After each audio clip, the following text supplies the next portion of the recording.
that new?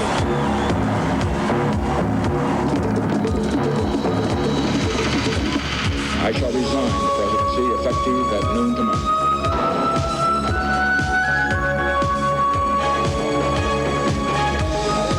Today and rather good evening.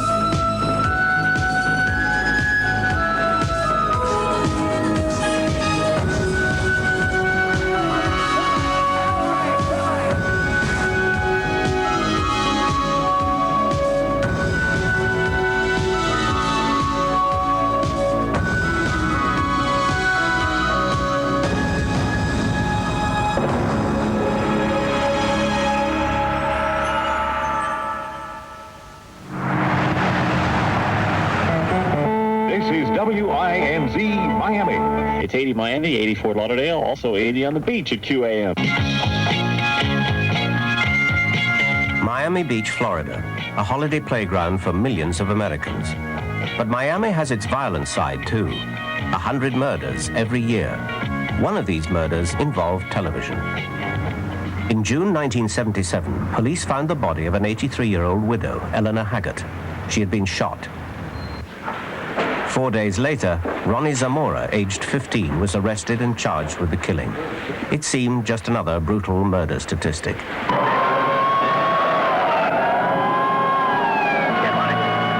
The trial of this 15-year-old was to be unique in American legal history.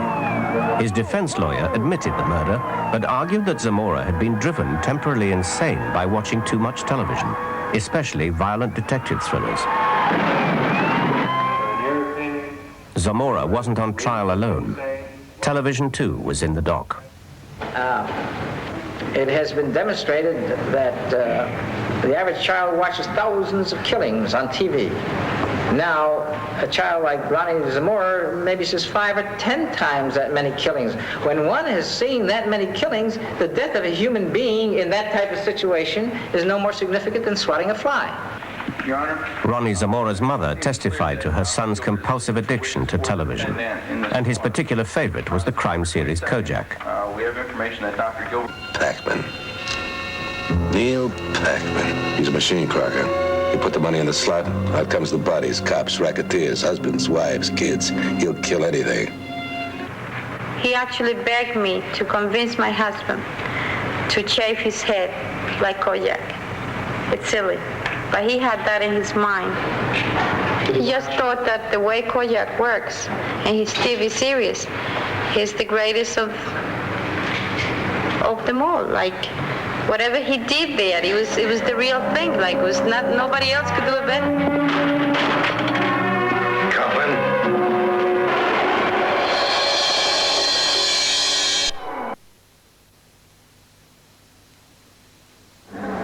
Here in San Quentin Prison, California, sets are switched on for as much as 18 hours a day, usually for sport and old films. But for one prisoner, television is different. Tony Lara is a murderer. In his 20 years in a prison cell, he has used television to educate himself to degree level. One series in particular, Jacob Bronowski's Ascent of Man, was to be a unique stimulant for this remarkable prisoner. Biologically, a human being is changeable, sensitive, mutable, fitted to many environments, and not static. That documentary there was so well put together, it was so well made, and it was so, the man was a master, he was a master teacher. I'm not going to talk about the neural structure, about one-way conduction in nervous tissue, because that's what we share with the animals. I'm going to talk about the brain as it is specific to the human creature. I went through the entire documentary and took it as a college course in social science, and I completed it, and I got I think a B plus grade. Eileen, you're Nick Fisher. The totally different experiences of Ronnie Zamora and Tony Lara mirror the fundamental controversy about the power of television, its effect on the viewer. The increase of mental awareness and the increase in violent crime have both been laid at television's door.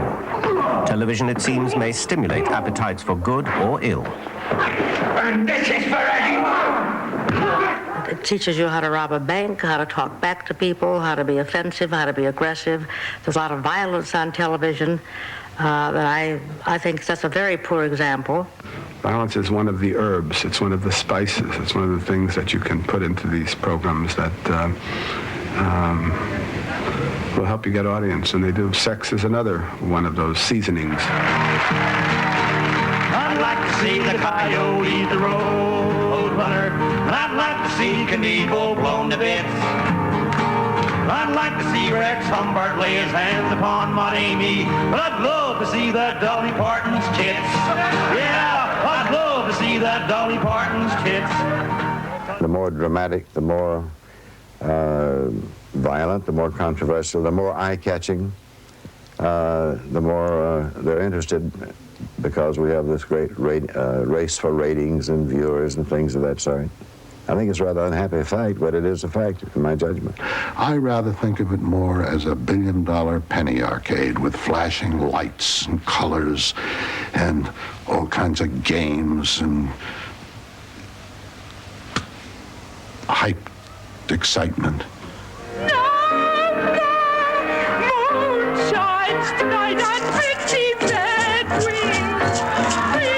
To other critics, television is the greatest time waster in the world. The Gong Show, one of the cruelest of entertainment shows in America. Amateurs of great ambition and small talent perform to a professional panel. When the panel loses patience, the contestants are unceremoniously dismissed.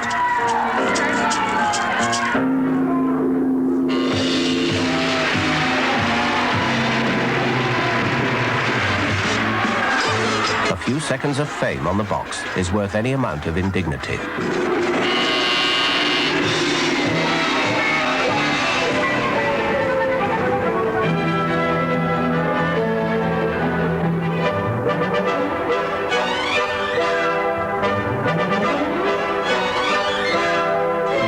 I think it can be a stimulant. I think it can introduce new worlds to people.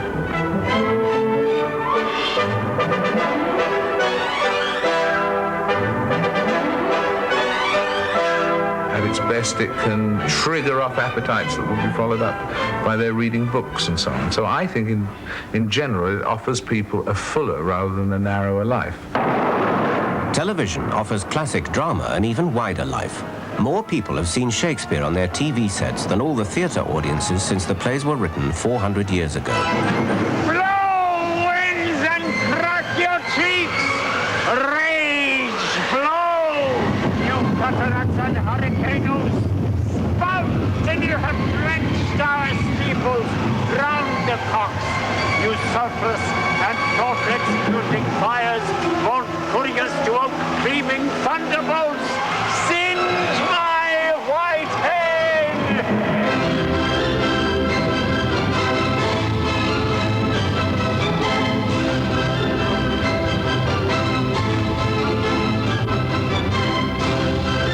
Television is a highly democratic, highly available tool, and to ignore it and to use it just for entertainment and to sell goods, this powerful a medium and this powerful a communicator really strikes me as very short-sighted and maybe a tragedy.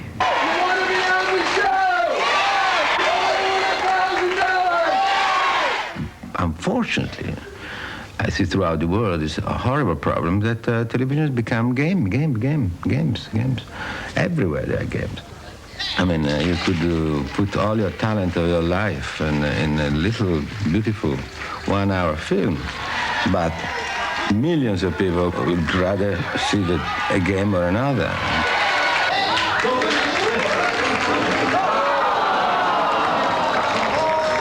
Hello there, Betty Reed. I'm glad to see you, Mrs. Reed.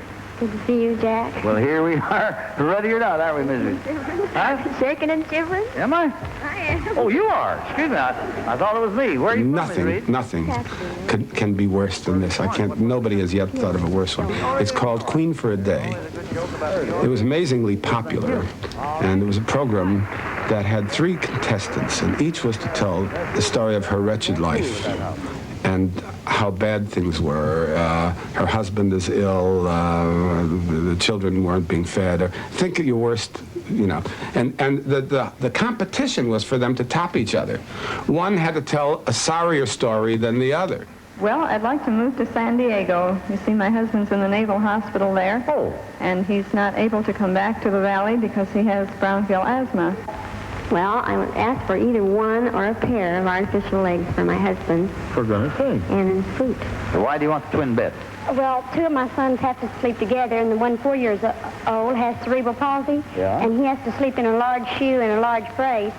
The one who won was then bedecked with queenly robes and a crown and was pronounced queen for a day, and they began to throw at her refrigerators and television sets and all this kind of... And she would always cry. That was, of course, a big moment.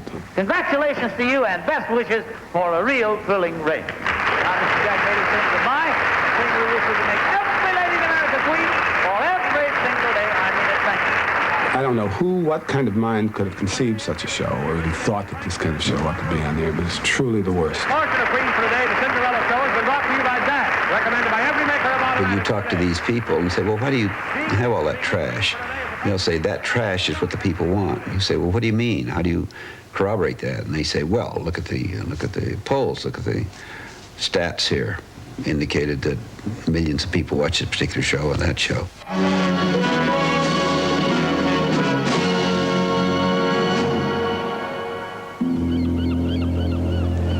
Roots, the most popular drama in the history of American television. 100 million people saw the final episode. But Roots was far more than just a commercial success. It proved that television could educate as well as entertain. It exposed the conditions of American slavery to a huge audience, many of whom were ignorant of their early history. Holding your attention to the first item being offered for sale. Now, she's a fine black pearl indeed, gentlemen. She's in fine condition. She made the entire trip above decks like a fine lady. You'll find no marks. She's young, she's supple, she's strong. Good investment, gentlemen. Put her to it, and she'll raise you a fine litter of pickaninnies. I mean, people actually turned off basketball games in bars around the United States and put on Roots because they wanted to learn.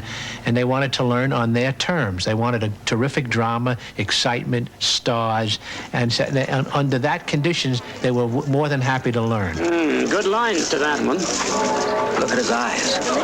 He's not even close to being broken. ABC News took a poll and showed that people were more sympathetic to the plight of blacks because they had seen the roots of, to use the word, to roots of where all the problems came from. Fine animal, gentlemen. But whether it's game shows or popular drama, television rules most of our lives.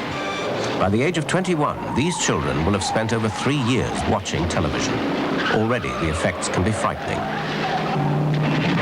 If you had to choose, would you rather give up watching TV forever or talking to your father forever? Talking to my dad. It's hard. My dad.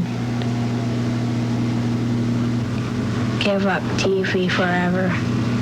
Giving up my father. The TV forever. Give up talking to my dad forever. Maybe the TV, maybe.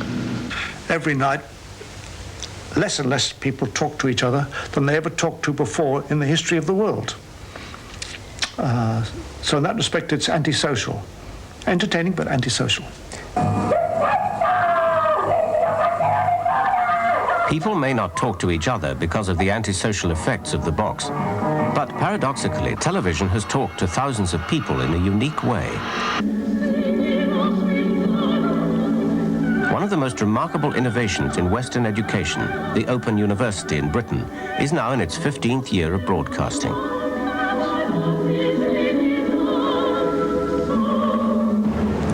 Based on the philosophy that education is not just for the young, but for anyone who wants to learn, the Open University is indeed open to everyone, even people whose only qualification is dedication. One such student is Malcolm Watson. He works as a lighterman on the River Thames. Well, for somebody like me that left school at 14 without qualifications, it gives me a second chance to develop my education.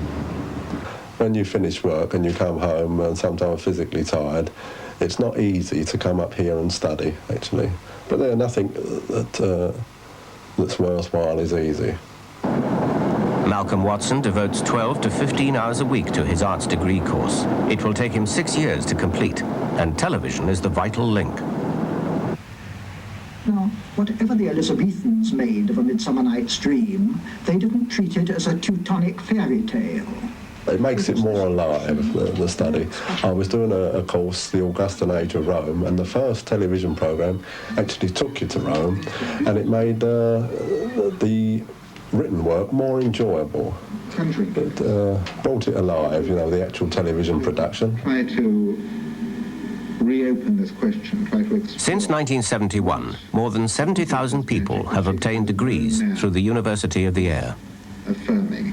If you come from a relatively impoverished home, a home in which there was no cultural stimulation, a home in which there were few opportunities to read, a home in which unemployment was endemic, and you're a heavy viewer of television, you are introduced to a whole new world that your parents had never seen. And you score better, your IQ tests are better, you read more, so then your cultural horizons are enriched. Michelangelo's Last Judgment, which was commissioned by Clement VII as a kind of atonement for the sack, fills the whole end wall of the Sistine Chapel behind me. It's a disturbing, a crushing work. Most of the figures are embodiments of fear or despair. Sir Kenneth Clark's precise, measured tones brought the series Civilization into the homes of millions. Look at the damned being ferried across the Styx. The series took the viewing millions to a dozen countries at 100 museums and showed them the great works of art and culture for the first time.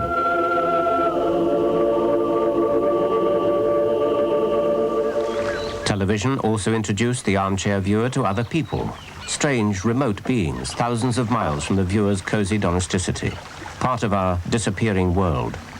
Eventually, the right moment comes to use bow and arrow, which has to be aimed a little below where the quarry appears to be in the refraction of the water.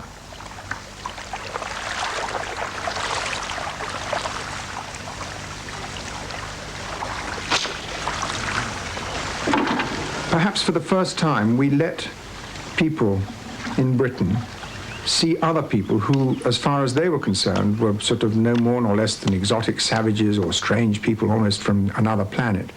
But people here could look at another set of people and say, well, my God, in many ways they're very like us. And that was the whole point of the series. We were saying we are all people. We're all very similar. We have very, very many things in common. I think people actually learnt quite a lot from our films.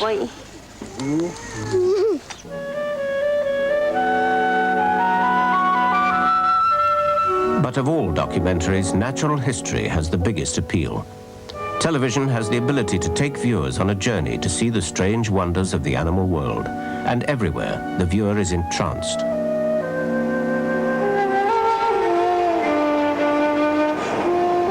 One of, I think, the unique things about natural history television is that it appeals to all ages, all educational levels, all class and conditions of mankind.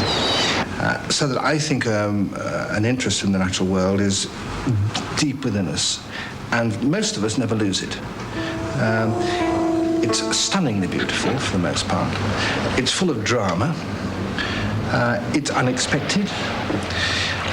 So that all those things are something which you don't find in many other television programs. But simply as television, it's enchanting.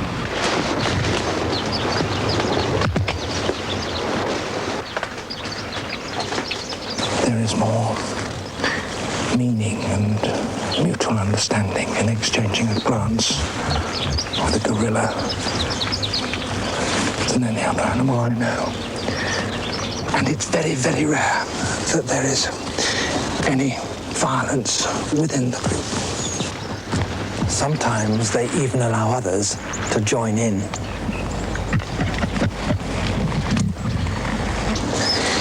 So it seems really very unfair that man should have chosen the gorilla to symbolise all that is aggressive and violent, when that's the one thing that the gorilla is not, and that we are.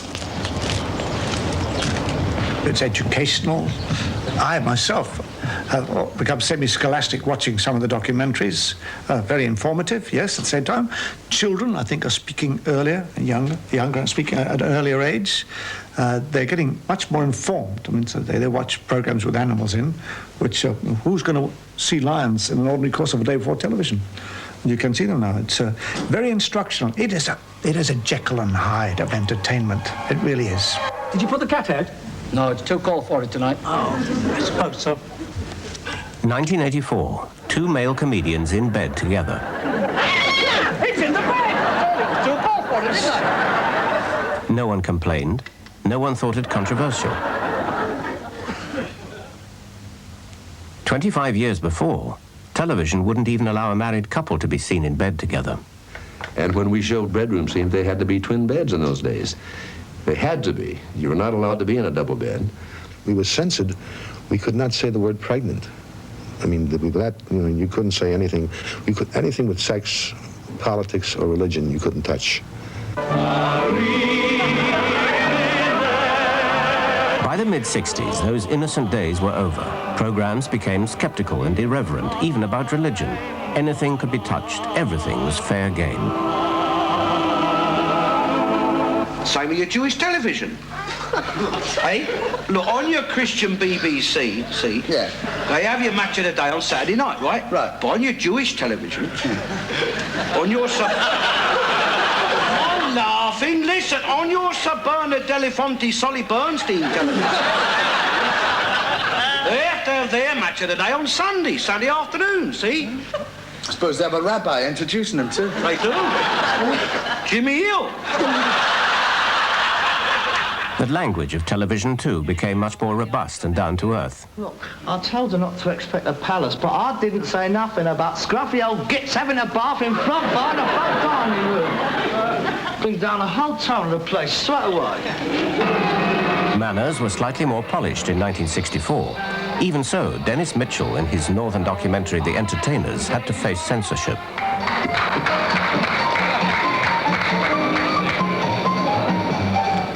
We hired a house, we made it practical, and we stuck a lot of club entertainers in.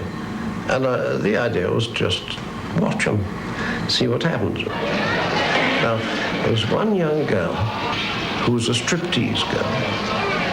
It was essential, natural, to see her working. We saw all the people in the house at work at the club.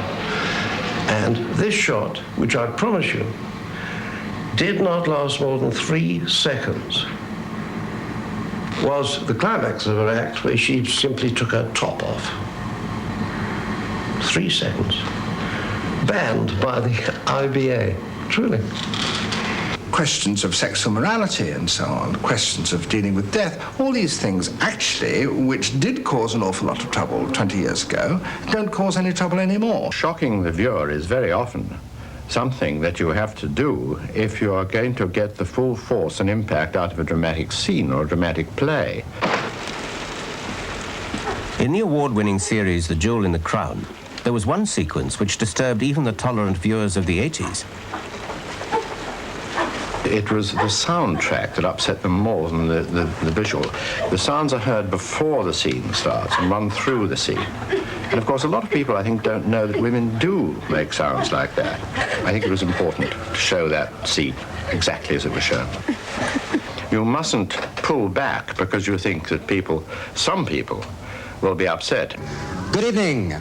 This is Interludes After Midnight, America's first nude TV talk show.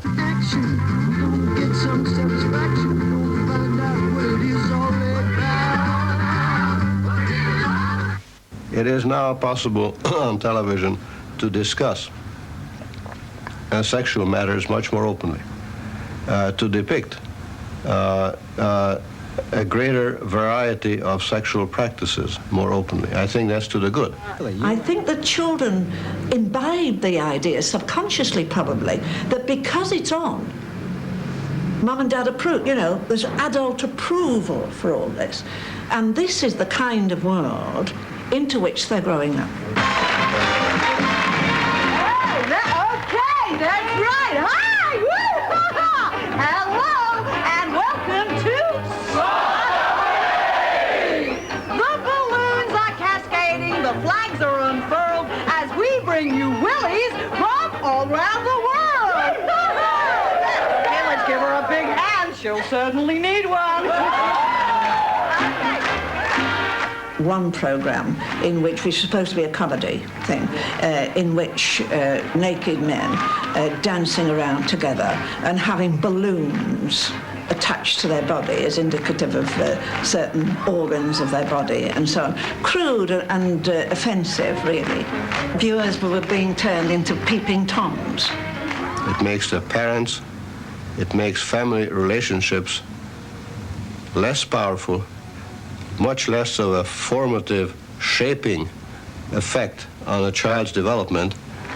Children are exposed to the same information as their parents and teachers and grandparents all at the same time. Halls and balls. Just having met this oversexed, aggressive New York girl, Ugly George, the innocent young boy, is dragged by her into the first convenient hallway. One of the most controversial shows on American cable television. In the Ugly George show, girls are encouraged to undress in front of the camera. Ready to flex into a dimly lit hallway with Ugly George. Well, I don't feel that anything should be restricted. I think that the audience should decide what it wants to see and what it doesn't want to see in the privacy of their own homes. I think that they're all competing with each other to put out as many penny dreadful programs as they can. I mean, it's whatever brings in the viewers, and it's all numbers. And I swear, I think if they could get the Chicago Slaughterhouse on TV and people watch, they'd do it, you know, because there's really no morality involved. The real violence of the modern world, bombs, murders, assassinations, is part of the real world. It is fact and must be reported in news programs.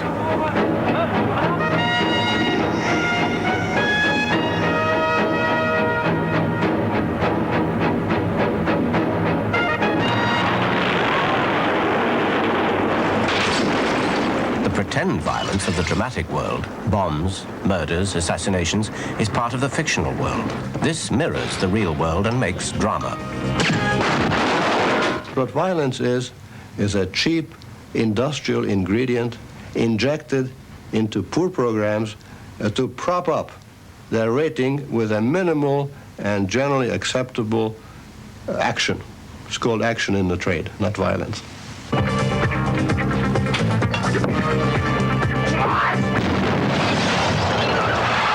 By the time an American child reaches 18, he will have seen 15,000 murders on TV. The problem is that the audience gets very sophisticated about these things, and if you've done violence, and you've done quite a lot of it in the course of a week, then the audience doesn't find that very violent anymore. You've already done that, so you've got to escalate the violence. You have to get more and more and more and more until people start to scream. Help! Jim, wait! Stay put!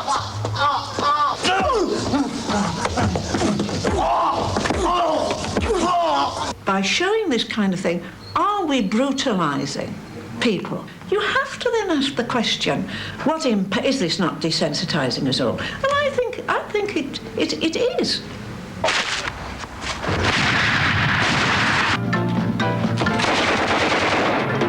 Violence can and does, maybe 3 or 4 out of 10,000. Now, 3 or 4 out of 10,000 seems like a small number, but if you multiply it by millions, then you get tens of thousands of children who become more aggressive. When my niece stayed over a couple of nights, we watched The Hawk on Friday evenings, and Shortly after that, my son decided that he should be the Hulk, and he'd take the Hulk stance, and he'd growl the Hulk growl. And then he'd start moving the TV across the table as if he were going to throw it. Just about a month ago, he picked up a stool, a kitchen stool, and threw it across the room and broke it. Violence is essentially a demonstration of power. It teaches who can get away with what against whom. Unlike most people think, violence does not teach aggression to most people. What it does teach is fear. I'm frightened. I'm just not used to it. I think perhaps some of these children who've grown up with television all their lives, it's just one of those things, you know, somebody else dies, somebody else gets hurt, whatever. I don't like it. It scares me. Do you like people hitting each other? No. No. Why not? Because they might get hurt and blood. I don't like losing their blood. Up to a certain point, we find that people who watch more television are more likely to buy a new lock, a new dog, a new gun. I say, have you bought a new gun for protection last week? Well, there are many more heavy viewers say, yes, I have. Television violence seems to make some children more aggressive.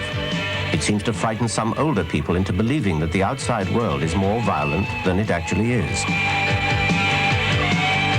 But it also seems that some who watch have a common sense rationality about television, even the youngest. Do you like it when people hit each other on television? Yeah, just lots of action. Don't you think they get hurt? No. No, not really.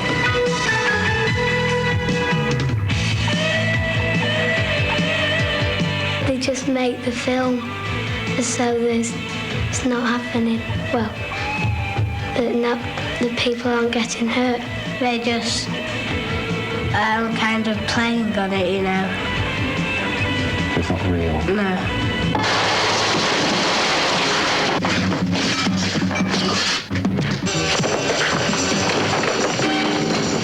I don't think anyone knows what its effect is. I mean, if you're in favor of saying television is violent, then you get an immense campaign, objective, scientific assessment, which comes out with the answer, yes, it is. It does have effect.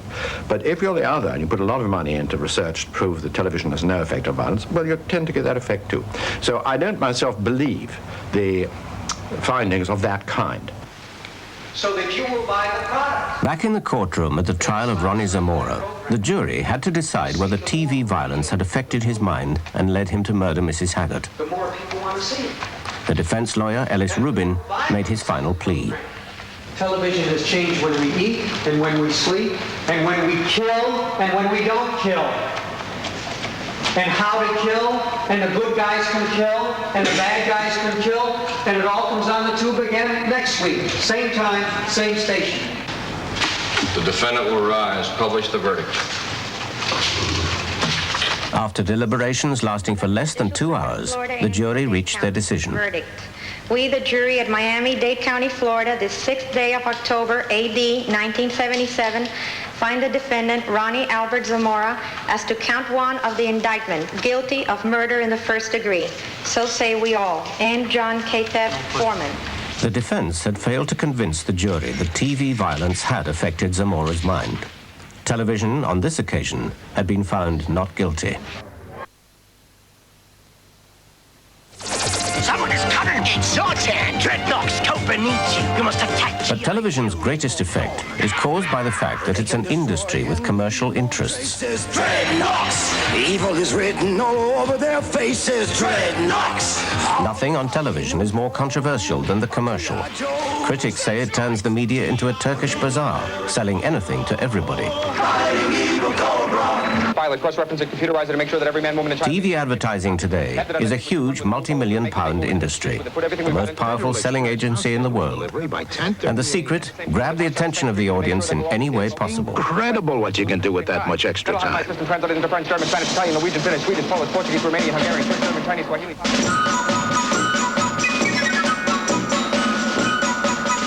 The commercial has become an art form in its own right. To sell something as mundane as soap, this Japanese commercial uses 2 of the vital ingredients for success: lovable children and a touch of earthy humor.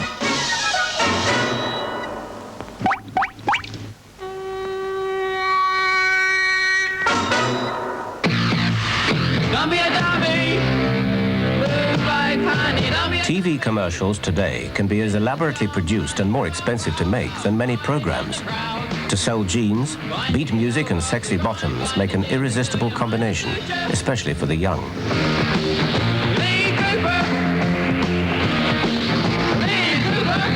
It sells a lot of products. Young people see these T-shirts, shoes, socks, clothes, cereal on television, and they nag Mama to buy that for me. In fact, the advertisers beam the programs right to the kids. Imagine this. Hey, we're behind enemy line. What's that? It's the Cobra bunker. Follow me. By the time an American child reaches the age of 18, it will have seen 350,000 commercials. Every year in America, $800 million are spent on commercials aimed directly at children. And everywhere, it is money well spent. Air defense. Yeah! I bought a lot of Zoids. Transformers. I got a computer for Christmas. I've bought Star Wars figures, Awoks. Star Wars figures in Action Force. A bash and smash. A bash and smash? What's that? It's a car that can break up and then you can put it back together. And did you see an advert that told you about that? And I've got it. G.I. Joe Air Defense, G.I. Joe Checkpoint, Cobra Bunker, and Joe and Dreadnoks figures each sold separately from Hasbro. We have to worry about what children are looking at because it's really a lesson, a set of lessons that rivals school. They really spend more time with television than they do in school because it's 7 days a week, no time off for vacations, and they're learning the whole time they're watching. This power of the TV commercial can irritate many parents. But one program, Sesame Street, set out deliberately to copy the style and pace of the average commercial. It revolutionized children's television. Why should the devil have the best tunes? Why can't we employ Madison Avenue's techniques to do something else? And that was why we did it. If it can sell goods to the degree that it does in this country, it surely can do something else. I remember when we first started, people saying, how do you know it can teach? And I said, well, I hear every child in America singing beer commercials. If it can do that, why can't it do something more constructive? Original, vital, and colorful, Sesame Street used fast-moving 30-second cartoons to attract the attention of the young viewer.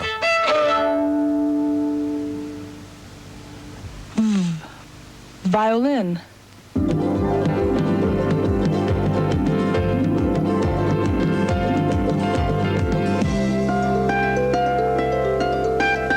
Borrowing freely from the world of light entertainment, Sesame Street used every possible television trick to hold the audience. Muppets, fantastic creatures, and most popular of all, Big Bird. And children throughout the world were spellbound. The program was exported abroad to more than 50 countries.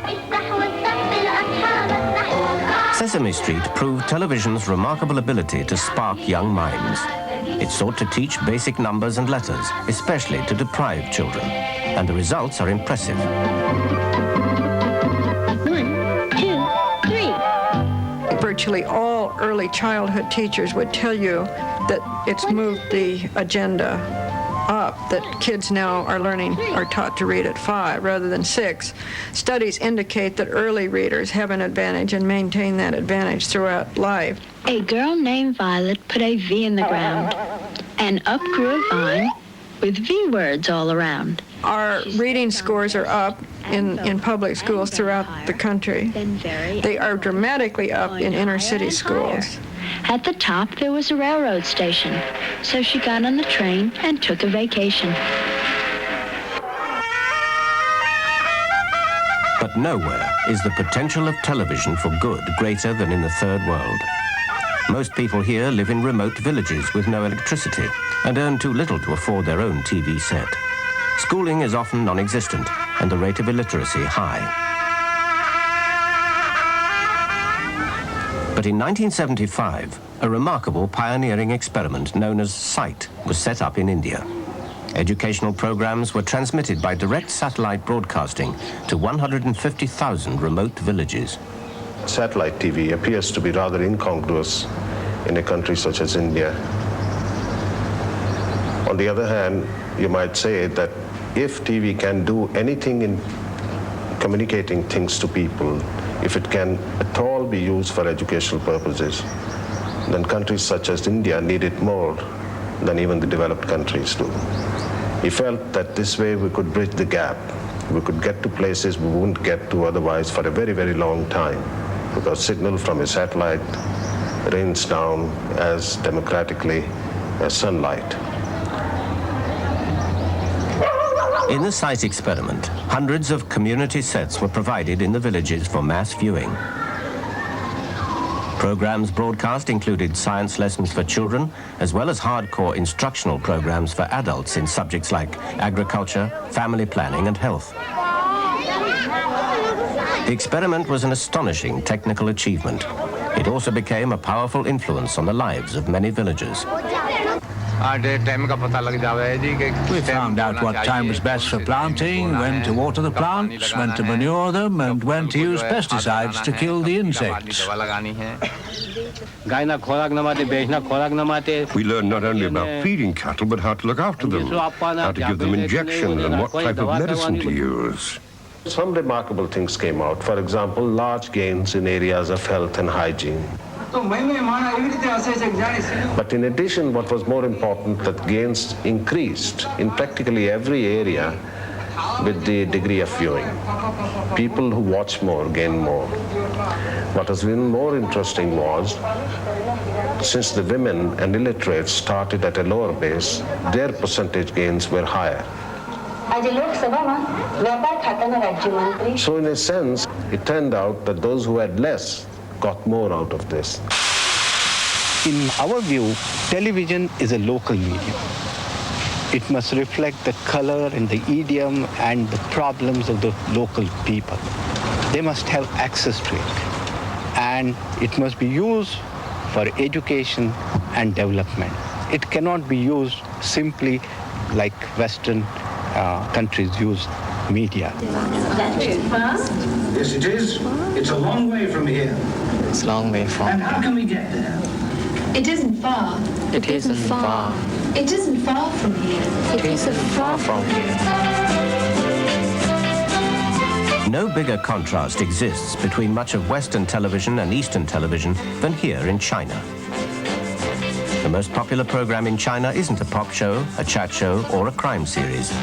It's an English-language teaching program, Follow Me. The presenter of the show, Kate Flowers, has become the most famous face in China. I feel sometimes I no longer have a name because I've got so used to people in the streets and the shops and buses and trains and planes and airports nudging each other and pointing and saying, "That's follow me." Follow Me is watched by as many as 100 million people. It's a lasting tribute to the power of television to educate and not just entertain. Television, like most human accomplishments, is not what it is, but what we make of it. It is free for good or evil. I don't know. Excuse me. Can you tell me the way to Brighton? Next week, television's most successful program form, the situation comedy.